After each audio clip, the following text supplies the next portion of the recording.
அனைவருக்கும் வணக்கம். இன்று சண்டிகேஸ்வரர் சந்நிதியில் கைத்தட்டி வழிபடலாமா? தெரிந்து கொள்வோம்.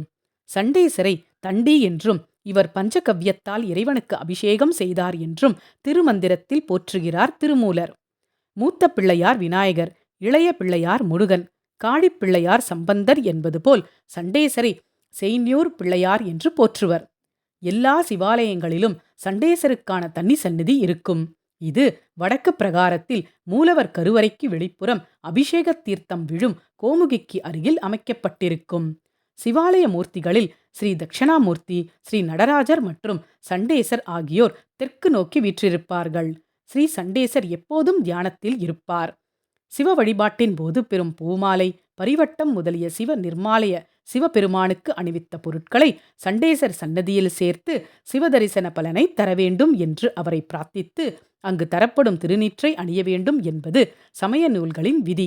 இதை அறியாத பலரும் தமது ஆடைகளில் உள்ள நூல் இழைகளையும் நூல் திரியையும் சண்டேசர் சன்னதியில் எடுத்து போடுகின்றனர். இது தவறு. சண்டேசர் இடையறாத தியானத்தில் இருப்பவர். அவரிடம் நமது வருகையையும் பிரார்த்தனையும் தெரிவிக்கும் வகையில் அவரது சன்னதியில் நின்று மெல்ல தட்டுதல் வேண்டும். இதை புரிந்து கொள்ளாமல் சண்டேசரை செவிட்டுசாமி என்றும் கைகளை பெரிதாக தட்டியும் சொடுக்கவும் செய்தால்தான் அவரது அருள் கிடைக்கும் என்றும் கூறுவது தவறு. சண்டேசர் சந்நிதியை முழுமையாக வலம் வரக்கூடாது. சந்நிதிக்கு வலமாக சென்று சண்டேசரை தியானித்துவிட்டு வந்த வழியே அரைவட்டமாக திரும்ப வேண்டும்.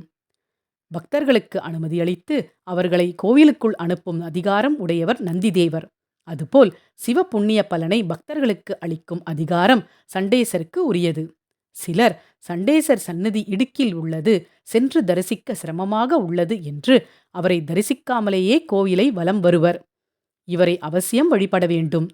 கோவிலில் முதலில் விநாயகரையும் நிறைவாக சண்டேசரையும் வழிபட்டால்தான் சிவ வழிபாடு முழுமை பெறும். சிவாலய திருவிழாக்களில் பஞ்சமூர்த்திகள் புறப்பாடு எனும் திருவீதி உலா நிகழும். அப்போது ஸ்ரீ கணபதி, ஸ்ரீ முருகன், சுவாமி, அம்பாள் எனும் வரிசையில் சண்டேசர் கடைசியாக வருவார். சிவாலயங்களில் வரவு செலவு கணக்குகளை சண்டேசர் பெயரில் எழுதுவதுதான் பழங்கால மரபு. கோவில் சொத்துக்களை பாதுகாப்பவர் சண்டேசர் என்ற காரணத்தால் இவரது பெயரில் சொத்துக்களை பதிவு செய்வது வழக்கம். இது குறித்த தகவல்களை சொல்லும் வெண்பாக்களை சில சிவாலயங்களில் கல்வெட்டுகளில் காணலாம். ஓம் நம சிவாய. நன்றி. வாழ்க வளமுடன்.